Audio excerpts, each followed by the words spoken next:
As a board member of Delta County Economic Development, I've been working on the broadband issue for about 2 years now, and it is absolutely vital for our community in terms of growth and retaining jobs.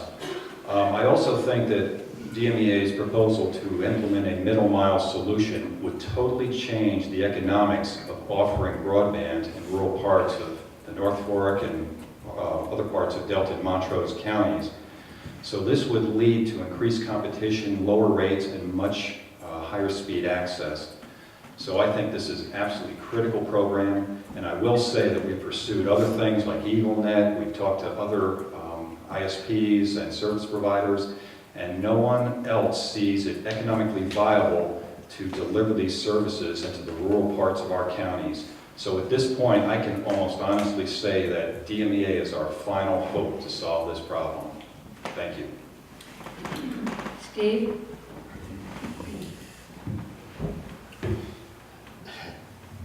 Oh, a couple of months ago, I wouldn't have had any idea what you were talking about. I'm not real computer savvy, so. But in the last weeks, we've been doing a lot of our bookkeeping online because of a move in the family. And the service that we're receiving right now is not very good. It's not even substandard in some cities on some days. So I would support a broadband move if it was feasible. And I guess that's all I have. Dave? Now Steve's already ahead of me on this computer stuff. But I really think that DMEA still needs to focus on power and electricity. While living up in northern Wyoming, I was aware of a couple electric companies. Black Hills is one, and one in Montana. And they got involved in broadband, and it was pretty much a nightmare for them. So it takes a lot of careful study, and all the options that are available should be checked out. I had to go to Dish because my other provider just wasn't working out. And I would like to see some competition because Dish is very expensive. Thanks a lot, folks. Okay. I'll take a question that was written on a card. The first one that's coming up to me, they're stacked here, is, I think it's already been answered, is about what is your vision for broadband for the community. The next question in here is, this is a nonpartisan election. So the question that's wanting to know what their political parties are, I won't be asking that question. You can ask them later if you'd like to know. This question is, if elected, would you be in favor of revisiting the bylaws to avoid conflicts of interest? And we will start with EJ. I think the present board has spent a lot of time on trying to resolve the bylaw issue. Unfortunately, it was an area of conflict and probably some real hard feelings as to what had happened. I don't think to go back and revisit the bylaws is going to do us any good. I think they have a real good conflict of interest bylaw right now that would serve most of the questions and most of the conflicts that could arise at DMEA. It was hard for the board to do that. I sat in several meetings and watched that take place, and I believe the board worked really hard to get through and get to a very positive situation that we could move forward on. Thank you. Terry? Yeah, I believe we pretty well solved it. I don't think we need to revisit unless it comes up at a later date. It doesn't seem like a problem right now. I don't see the problem. So that's all I have to say about it. Okay. Then we would go to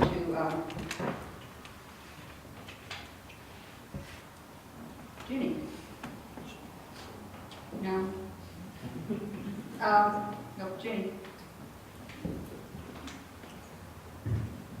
Having read their bylaws, I think it was addressed pretty well, and seems pretty complete to me, so I'm not sure addressing it again would be a good use of time. Sue? Well, obviously, whoever asked this question has an issue with something that's in the current bylaws. And if that person would come to a board meeting and present what their problem is with the conflict of interest, maybe the board can address that and solve the problem there without having to change it, just to talk to the person and see what's going on. Right now, I think that the bylaws address it just fine. But maybe somebody else knows something I don't know. Thank you. Mark? I think a lot of it is interpretation by who's ever looking at it. And basically, in 2011, when I lost the election, clearly I had really kind of upset the apple cart. So then Glenn Black was chosen to run against me. And Glenn Black at that time worked for the city of Delta. And Glenn Black turned out to be a Mark Eckhart in a suit. And basically, they ran him off the board. They didn't have to not elect him, they just ran him off the board. So there's some sort of an interpretation going on with these things of how you want to read them. That's the way I see it. Thank you. Steve?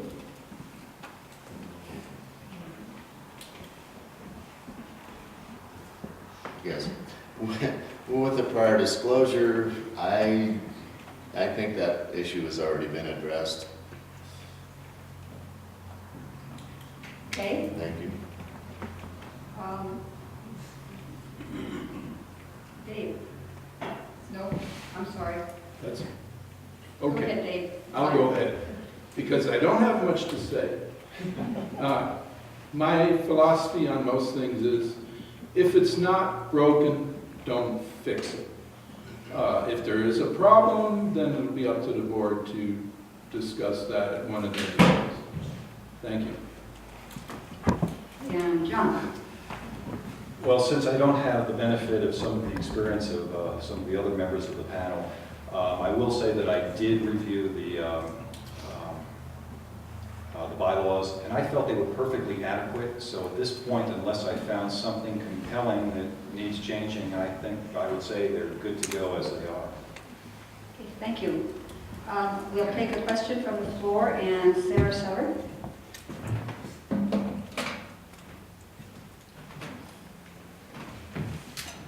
Hi everyone, my name is Sarah Sauter and I'm the director of the Western Slope Conservation Center.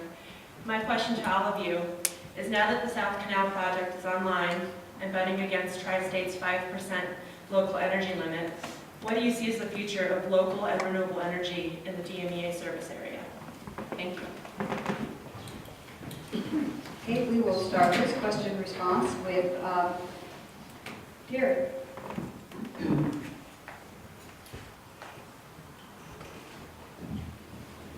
We have looked at different places to put another hydro in, but we're doing more research on it because we don't want to put money into something that's not successful.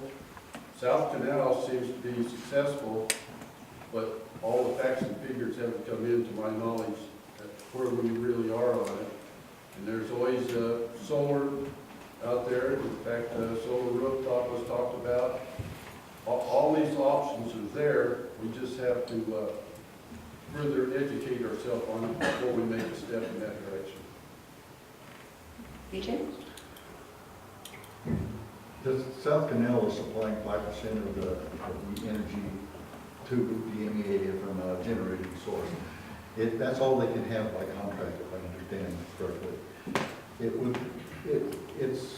There are several spots on the South Canal, Chevanon, all those places that are excellent sites for energy generation.